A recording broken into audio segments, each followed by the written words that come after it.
നമസ്കാരം. മലയാളി വാർത്തയിലേക്ക് സ്വാഗതം. തമിഴ്നാട് വാൽപ്പാറയിലുണ്ടായ ദാരുണമായ വാഹന അപകടത്തിന്റെ നടുക്കം മാറുന്നതിന് മുൻപേ വീണ്ടും കണ്ണീർ വാർത്ത വരികയാണ്. അപകടത്തിൽ പരിക്കേറ്റ് കോയമ്പത്തൂർ മെഡിക്കൽ കോളേജ് ആശുപത്രിയിൽ ചികിത്സയിലായിരുന്ന നൌഷാദ് അലി ഇന്ന് പുലർച്ചെ മരണത്തിന് കീഴടങ്ങി.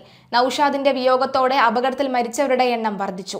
എന്നാൽ നൌഷാദിന്റെ മരണം അപകടത്തിന്റെ യഥാർത്ഥ കാരണങ്ങളെക്കുറിച്ചുള്ള ചർച്ചകളെ വീണ്ടും സങ്കീർണമാക്കുകയാണ്.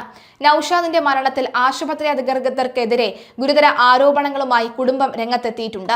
പുലർച്ചെ നൌഷാദിന്റെ ആരോഗ്യനില വഷളായിട്ടും ഡ്യൂട്ടിയിലുണ്ടായിരുന്ന ഡോക്ടർമാർ എത്താൻ വൈകിയതാണ് മരണം സംഭവിക്കാൻ കാരണമെന്നതാണ് ബന്ധുക്കൾ ആരോപിക്കുന്നത്. തീവ്രപരിചരണ വിഭാഗത്തിൽ ചികിത്സയിലിരിക്കെ മതിയായ ശ്രദ്ധ ലഭിച്ചില്ലെന്നാണ് കുടുംബത്തിന്റെ പരാതി. നൌഷാദിന്റെ മരണത്തോടെ ചികിത്സാ പിഴവ് സംബന്ധിച്ച പുതിയ തർക്കങ്ങളും ഇത് തുടക്കമിട്ടിട്ടുണ്ട്.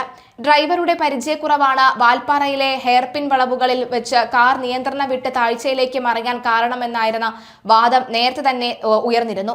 വളവുകൾ നിറഞ്ഞ മലമ്പാതയിൽ വാഹനം നിയന്ത്രിക്കുന്നതിൽ സംഭവിച്ച വീഴ്ചയാണ് ദുരിതത്തിന് വഴിവെച്ചതെന്ന് മോട്ടോർ വാഹന വകുപ്പും പ്രാഥമികമായി വിലയിരുത്തിയിരുന്നു.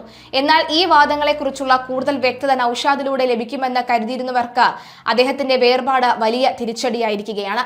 അപകടത്തിൽ പരിക്കേറ്റ മറ്റു 3 പേരും ഇപ്പോഴും വിവിധ ആശുപത്രിയിൽ ചികിത്സയിൽ കഴിയുകയാണ്. കോയമ്പത്തൂർ മെഡിക്കൽ കോളേജിലുള്ള മുഹമ്മദ് ഫായിസിന്റെ ആരോഗ്യനില ഇപ്പോഴും അതീവ ഗുരുതരമായി തന്നെ തുടരുന്നു. ഇദ്ദേഹം തീവ്രപരിചരണ വിഭാഗത്തിൽ വിദഗ്ധ നിരീക്ഷണത്തിലാണ്. അതേസമയം കോയമ്പത്തൂരിൽ തന്നെ ചികിത്സയിലുള്ള ഈ സഹദീൻ മുഹമ്മദിന്റെ നിലയിൽ നേരിയ പുരോഗതിയുണ്ട്. ഇദ്ദേഹത്തെ ICUവിൽ നിന്നും വാർഡിലേക്ക് മാറ്റിയിട്ടുണ്ട്. പെരിന്തൽമണ്ണയിലെ സ്വകാര്യ ആശുപത്രിയിൽ ചികിത്സയിലുള്ള മസ്നിന്റെ ആരോഗ്യനില തൃപ്തികരമാണെന്ന് ഡോക്ടർമാർ അറിയിച്ചു. മസ്നിനെയും വാർഡിലേക്ക് മാറ്റിയിട്ടുണ്ട്. പരിക്കേറ്റവരിൽ ചിലർ ജീവിതത്തിലേക്ക് മടങ്ങി വരുന്നത് നേരിയ ആശ്വാസം നൽകുന്നുണ്ടെങ്കിലും നൌഷാദിന്റെ മരണം ഒരു വലിയ വിടവായി അവശേഷിക്കുകയാണ്. വാൽപ്പാറയിലെ ഹെയർപിൻ വളവുകളിൽ പുറത്തുനിന്നുള്ള ഡ്രൈവർമാർ നേരിടുന്ന വെല്ലുവിളികൾ ഈ അപകടത്തോടെ വീണ്ടും ചർച്ചയാവുകയാണ്. ഡ്രൈവർക്ക് വഴി അറിയാത്തതോ അല്ലെങ്കിൽ ഉറങ്ങിപ്പോയതോ ആകാം അപകട കാരണമെന്ന ചർച്ചകൾക്കിടയിലാണ് നൌഷാദ് അലി വിടവാങ്ങുന്നത്. അപകട സമയത്ത് വാഹനത്തിനുള്ളിൽ എന്താണ് സംഭവിച്ചതെന്ന് കൃത്യമായി പറയാൻ കഴിയുന്ന ഒരാളുടെ അഭാവം അന്വേഷണത്തെയും ബാധിച്ചേക്കാം. മരണപ്പെട്ട നൌഷാദിന്റെ ഭൗതികദേഹം പോസ്റ്റ്മോർട്ടം നടപടികൾക്ക് ശേഷം ബന്ധുക്കൾക്ക് വിട്ടു നൽകും. കോയമ്പത്തൂർ മെഡിക്കൽ കോളേജിലെ നടപടിക്രമങ്ങൾ പൂർത്തിയാക്കി മൃതദേഹം നാട്ടിലെത്തിക്കാനാണ് ശ്രമം. ഒരു വിനോദയാത്ര ഇത്രയും വലിയ ദുരിതത്തിൽ അവസാനിച്ചതിന്റെ നടുക്കത്തിലാണ് നൌഷാദിന്റെ സുഹൃത്തുക്കളും നാട്ടുകാരും. ഹെയർപിൻ വളവുകളിൽ പരിചയമില്ലാത്തവർ വാഹനം ഓടിക്കുമ്പോൾ പുലർത്തേണ്ട ജാഗ്രതയെക്കുറിച്ച് തമിഴ്നാട് പോലീസ് നേരത്തെ മുന്നറിയിപ്പ് നൽകിയിരുന്നതാണ്. എന്നാൽ പലപ്പോഴും ഇത്തരം മുന്നറിയിപ്പുകൾ അവഗണിക്കപ്പെടുന്നത് വലിയ അപകടങ്ങൾക്ക് കാരണമാകുന്നു.